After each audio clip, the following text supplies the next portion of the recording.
এই যে স্পেন, স্পেনের নাম শুনেছেন? স্পেনের নাম হয়তো সবাই শুনেননি, কিন্তু মেসির নাম তো সবাই শুনেছেন নাকি? যুবক সমাজ শুনুনি, মেসি একটা প্লেয়ার আছে, একটা ক্লাবে খেলে, সেই ক্লাবের নাম হচ্ছে বার্সেলোনা, এবং আরো ক্লাব আছে রিয়াল মাদ্রিদ। এই ক্লাবগুলো যে দেশে অবস্থিত সেই দেশের নাম হচ্ছে স্পেন। আমরা এই কথা কেন বলছিলাম? আমাদের এই কথা আসলো যে এই যে গত 1400 বছর ইসলামের বয়স, তার মধ্যে সর্বশ্রেষ্ঠ যে যুগ রাসূল সাল্লাল্লাহু আলাইহি ওয়াসাল্লাম এবং সাহাবায়ে কেরামের যুগ, এই যুগ পার হয়ে যাওয়ার পর ইসলামের যে জয়যাত্রা ছিল, ইসলামের যে বিশাল স্রোতের গতি ছিল, সেই গতি স্থিমিত হয়ে যায়। রাসূল সাল্লাল্লাহু আলাইহি ওয়াসাল্লাম তার মাত্র 23 বছরের জীবনে সারা আরব বিশ্বে ইসলামকে ছড়িয়ে দিতে সক্ষম হয়েছিলেন।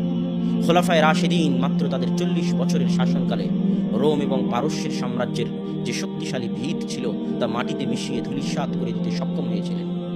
পরবর্তীতে উমাইয়া খলিফাদের 100 বছরে অর্ধ পৃথিবীরও বেশি ইসলামের পতাকা পথপথ করে উড্ডয়ন করতেছিল। কিন্তু তারপরে যখন ইসলামের জাওয়াল, মুসলমানদের অধঃপতন যখন শুরু হয়, তখন থেকে নিয়ে আজ পর্যন্ত মুসলমানরা সেই স্রোত ফিরিয়ে আনা তো বহুদূরে থাক, যতটুকু তারা অর্জন করেছিল তা রক্ষা করতে করতে সময় শেষ হয়ে গেছে। কখনো পেরেছে, কখনো পারেনি। উদাহরণ নেবেন, এই যে স্পেন, স্পেনের নাম শুনেছেন? স্পেনের নাম হয়তো সবাই শুনেননি, কিন্তু মেসির নাম তো সবাই শুনেছেন নাকি? যুবক সমাজ শুনুনি, মেসি একটা প্লেয়ার আছে, একটা ক্লাবে খেলে, সেই ক্লাবের নাম হচ্ছে বার্সেলোনা, এবং আরো ক্লাব আছে রিয়াল মাদ্রিদ। এই ক্লাবগুলো যে দেশে অবস্থিত সেই দেশের নাম হচ্ছে স্পেন। এবার বুঝতে পারলেন স্পেন কোন দেশ?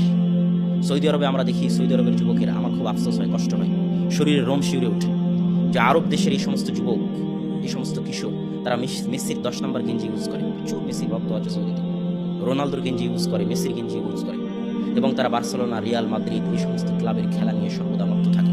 যেমন আমাদের যুব সমাজ বিপিএল এর খেলা নিয়ে মত্ত থাকে, বিপিএল এর জুয়ায় মত্ত থাকে। তবে আফসোস হয়, কোন জায়গায় কষ্ট পাই?